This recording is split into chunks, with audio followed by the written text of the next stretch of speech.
Hello students, आज हम study करेंगे क्वांटम नंबर्स के बारे में।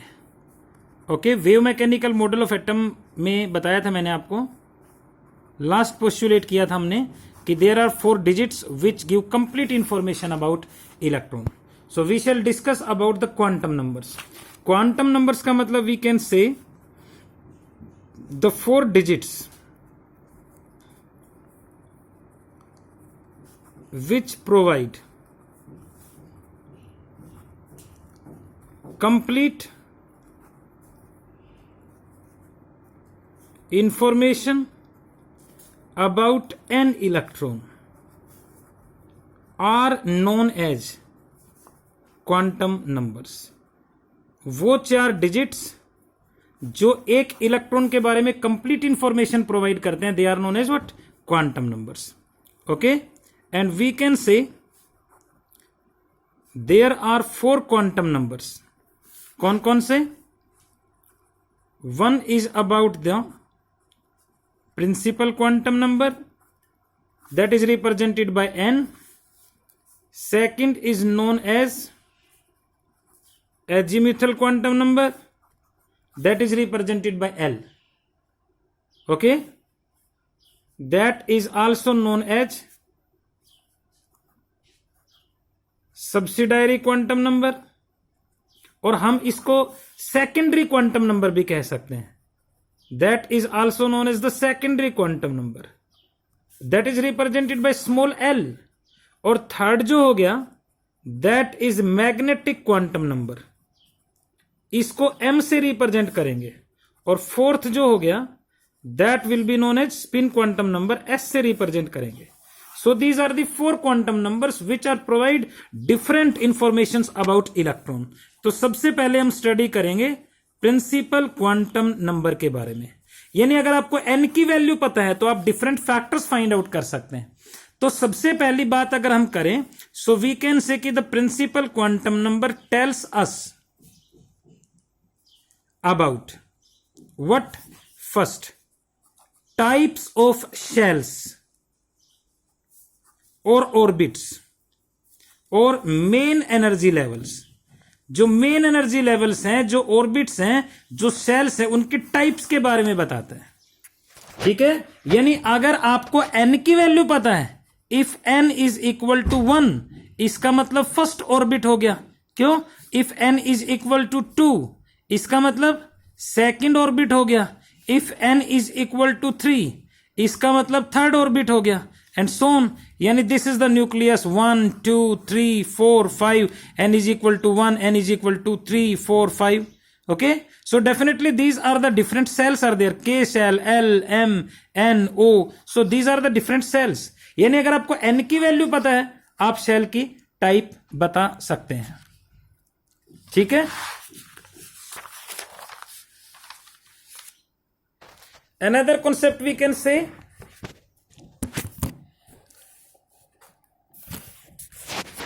that second principal quantum number tells us about the energy of an electron in nth orbit। यानी किसी भी ऑर्बिट में इलेक्ट्रॉन की एनर्जी कितनी होगी। ये इक्वेशन हमने सब डिटेल में स्टडी किया था बोर्स मॉडल ऑफ एटम के जब एप्लीकेशन किए थे। तो आपको पता है E n is equal to -13.6 Z square divided by N square है कि नहीं।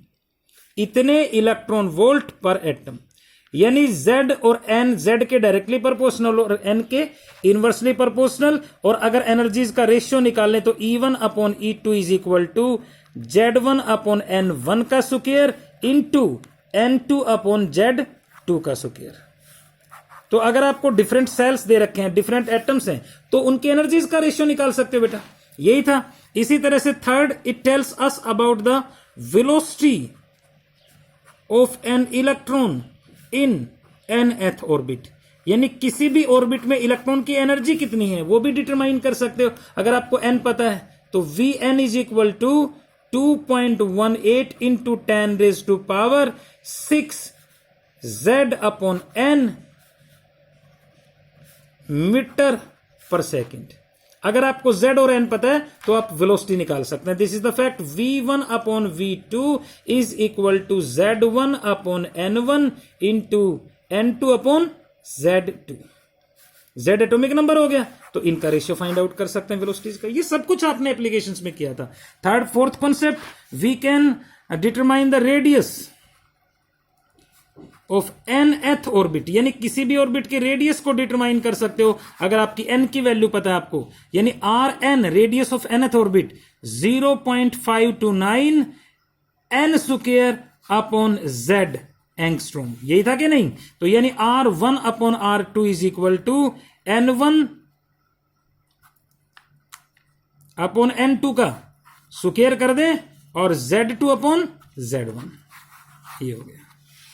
तो अगर आपको n की वैल्यू पता है, definitely you can find out energy of electron in nth orbit, velocity find out कर सकते हो इलेक्ट्रॉन की, ठीक है, और क्या नाम है, रेडियस फाइंड आउट कर सकते हो आप ऑर्बिट की। Another concept we can say कि अगर आपको n की वैल्यू पता है, so fifth factor we can say कि principal quantum number tells us about number of electrons in nth orbit. किसी भी ऑर्बिट में इलेक्ट्रॉन की क्या नाम है, नंबर ऑफ इलेक्ट्रॉन्स कितना है, और वो आपको पता है that number of electrons in nth orbit that is given by 2n square. तो ये डिफरेंट फैक्टर्स हो गए। तो जो n है वो प्रिंसिपल क्वांटम नंबर है, और अगर प्रिंसिपल क्वांटम नंबर की वैल्यू आपको पता है n की वैल्यू, तो ये डिफरेंट फैक्टर्स आप फाइंड आउट कर सकते हैं। क्लियर है? The second factor is about क्या नाम है, सेकेंडरी क्वांटम नंबर।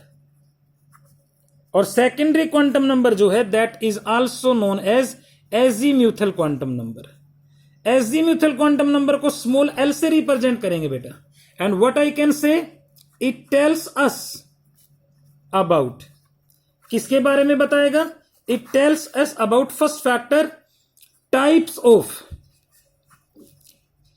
सब सेल्स या सब एनर्जी लेवल्स, सब सेल्स या सब एनर्जी लेवल्स की टाइप्स के बारे में बताता है। और सब सेल चार होते हैं, एस, पी, डी और F. S is coming from sharp, P is coming from principal, D is coming from diffused and F is coming from fundamental। इन चार वर्ड से इनका डेरिवेशन है, S, P, D and F orbitals का। S is coming from sharp, principal, diffused और fundamental, ये चार orbital हो गए। अगर L की वैल्यू 0 है, S सबसेल,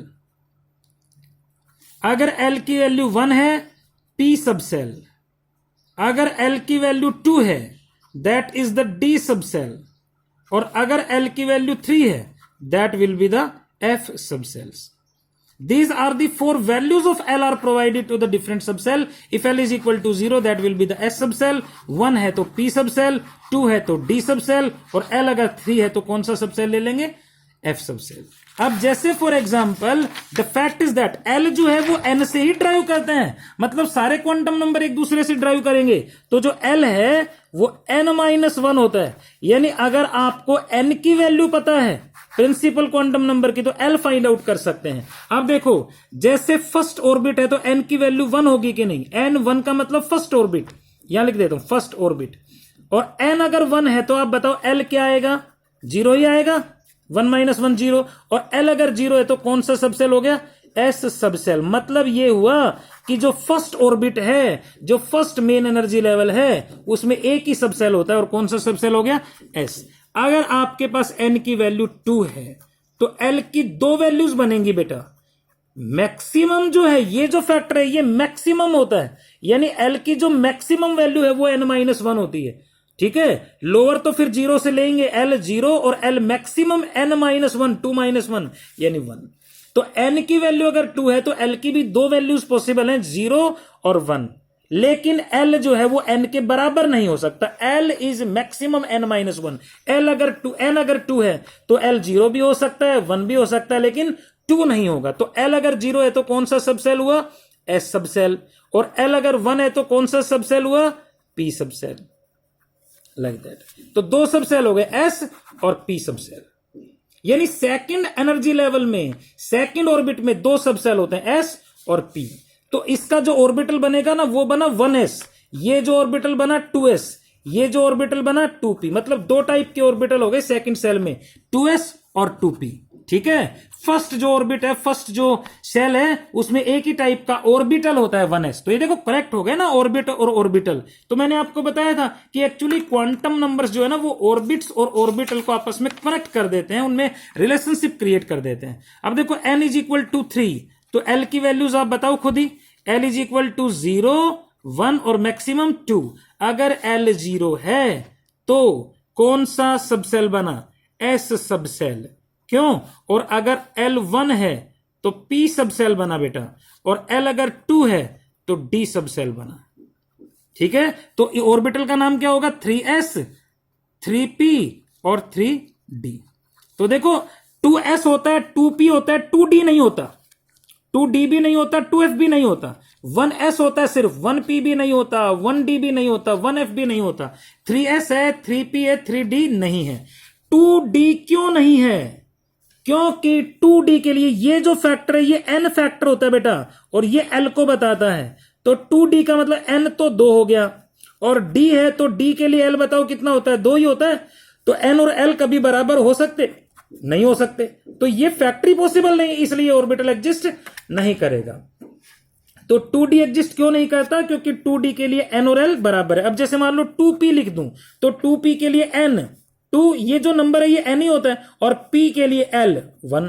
तो अगर n 2 है तो l 1 तो हो सकता है, l 1 भी हो सकता है और n 0 भी। यानी l अगर 4 है तो बताओ, n अगर 4 है तो ऑर्बिट जो है वो फोर्थ है, तो n अगर 4 है तो l की 4 वैल्यूज होंगे कि नहीं? l is equal to 0, l is equal to 1, l is equal to 2 और l is equal to 3। l अगर 0 है तो s सबसेल, l अगर 1 है तो p सबसेल, 2 है तो d सबसेल, और 3 है तो f subshell. s p d and f, ये 4 सबसेल हो गए। n की वैल्यू अगर 4 है तो l 0 भी हो सकता है, 1 भी हो सकता है, 2 भी हो सकता है और 3 भी हो सकता है। s p d and f। Clear है?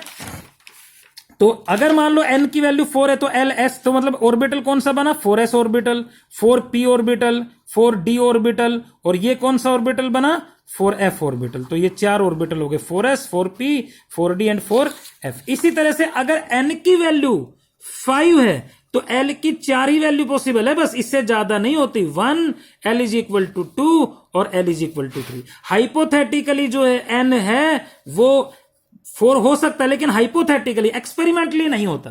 बस 4 ही सबसेल होते हैं यार, s p d and f। तो l अगर 0 है, s subshell, p subshell, d और f। अगर हम हाइपोथेटिकली काल्पनिक रूप से माने तो n अगर 5 है तो l 4 होता, और l अगर 4 होता तो g सबसेल ले लेते। लेकिन ये बस हाइपोथेटिकल एक्सपेरिमेंटली नहीं है, सबसेल होते ही 4 है, s p d and f, यानी 5s, 5p, 5d और 5f। बस 5वें सेल में भी 4 ही टाइप के ऑर्बिटल होंगे, 5s, 5p, 5d और 5f। इसी तरह से 6th सेल में भी 4 ही टाइप के ऑर्बिटल बनेंगे, 6s, 6p, 6d और 6f। और ये ऑर्बिटल को देखकर आप और n और l की वैल्यू बता ही सकते हैं। जैसे 5d है तो n तो 5 हो गया, और d है तो फिर l बताओ 2। ये नहीं देखना, ये स्पेशली ऑर्बिटल दे दिया आपको, यूं कह दिया कि भाई n 5 है तो l की वैल्यू बताओ। अब आपको देखो यहां पर कोई सबसेल नहीं रिप्रेजेंट कर रखा है, s p d कुछ भी नहीं है, तो अगर n 5 है तो आप पॉसिबल वैल्यूज लिख दोगे 0, 1, 2 और 3, बस 4 ही तो है। तो 5s बन सकता है, 5p बन सकता है, 5d हो गया, 5f। लेकिन अगर यूं लिख दिया जाए 5p, तो अब तो आपको कहे और n और l की वैल्यू बताओ, तो n तो हो गया 5 और p सबसेल के लिए l 1। तो स्पेशली अब तो ऑर्बिटल बता दिया ना सबसेल p, तो फिर l बताओगे स्पेशली। ये बात समझ में आ रही है? n और l की वैल्यू बता सकते हो एंड सो ऑन। ठीक है भाई, तो अगर हमें l की वैल्यू पता है तो हम टाइप ऑफ सबसेल बता सकते हैं कि नहीं। और सेकंड फैक्टर क्या हो गया कि जो एजीम्यूथल क्वांटम नंबर है दैट टेल्स अस अबाउट, किसके बारे में बताएगा? That tells us about angular momentum of an electron in A subshell. किसी सब सेल में इलेक्ट्रॉन का एंगुलर मोमेंटम कितना होगा, और सब सेल जो है उसको तो एल रिप्रेजेंट करता है, तो एंगुलर मोमेंटम जो एम वी आर है that is equal to H upon 2 pi. देखो शेल में तो क्या किया था, एंगुलर मोमेंटम का formula N H upon 2 pi था कि नहीं, क्योंकि शेल तो एन से रिप्रेजेंट होता है, तो वहां पर तो आएगा एन एच टू अपॉन 2 पाई। तो ये जो कांस्टेंट फैक्टर है ये तो सेम है, एन की जगह एल इंटू एल प्लस 1 और इसका स्क्वायर रूट यूज कर देंगे। ये एंगुलर मोमेंटम हो गया एक इलेक्ट्रॉन का किसी भी सब सेल में, एल इंटू एल प्लस 1 और इसका स्क्वायर रूट। अगर आपको सब सेल पता है, एल पता लग जाएगा, एंगुलर मोमेंटम बता सकते हो। क्लियर है बेटा? तो H upon 2 pi L into L plus 1। और ये जो क्वांटम नंबर है ये एंगुलर मोमेंटम के बारे में भी बताता है, इसलिए इसको एंगुलर मोमेंटम क्वांटम नंबर भी कहेंगे। जैसे आपके पास अब फॉर्मूला क्या हुआ, angular momentum of an electron in a subshell H upon 2 पाई और एल इंटू एल प्लस 1 और इसका स्क्वायर रूट। अगर अब आपके पास मान लो जैसे एस सब सेल है, तो एस सब सेल के लिए एल 0 होगा कि नहीं बेटा, और एल अगर हम यहां पर 0 लिखेंगे तो एंगुलर मोमेंटम भी 0 हो गया। यानी एस सब सेल में किसी भी इलेक्ट्रॉन का जो एंगुलर मोमेंटम है वो 0 होता है। ठीक है, इसी तरह से पी सब सेल की अगर हम बात करें तो पी सब सेल का मतलब जो एल है वो 1 हो गया, और एल अगर 1 है तो एंगुलर मोमेंटम देख लो आप कितना आएगा, एच अपॉन 2 पाई और एल यानी 2, एल की वैल्यू तो 1 है, so definitely square root of 2 आ गया कि नहीं। और इसको और सिंप्लीफाई करना चाहो तो स्क्वायर रूट 2 से ही मल्टीप्लाई कर दें और उसी से ही डिवाइड कर दें, तो स्क्वायर रूट 2 और स्क्वायर रूट 2 तो 2 हो गया और 2 से 2 कैंसिल, तो ये हो गया एच अपॉन रूट 2 पाई। ये ऑब्जेक्टिव के बहुत इंपॉर्टेंट क्वेश्चन है, what is the angular momentum of an electron in this सब सेल और दिस ऑर्बिटल। इसी तरह से डी सब सेल बेटा आपके पास है, तो डी सब सेल के लिए L2 हुआ कि नहीं, तो एंगुलर मोमेंटम देख लो कितना होगा, एच अपॉन 2 पाई और L इंटू एल प्लस 1, तो L तो 2 हुआ और 2 प्लस 1 यानी रूट 6 एच अपॉन 2 पाई। ठीक है, तो ये फैक्टर हो गया। तो अगर आपको n पता है तो L बता सकते हो और सब सेल बता सकते हो। क्लियर है? इसी तरह से अब देख लो, दोबारा से फिर रिवाइज करवा देता हूं, n 1 है तो L 0 आएगा, n अगर 2 है तो L 0 भी हो सकता है और L 1 भी हो सकता है, n अगर 3 है तो L 0 भी हो सकता है, 1 भी हो सकता है और मैक्सिमम 2 भी। S सब सेल S और P दोनों हो गए दूसरे में, और तीसरे में S P और D होते हैं, लाइक दैट। तो N और L का रिलेशनशिप हो गया देखो आपस में। क्लियर है? इसी तरह से third is about the magnetic quantum number, वो मैं नेक्स्ट में बताता हूं।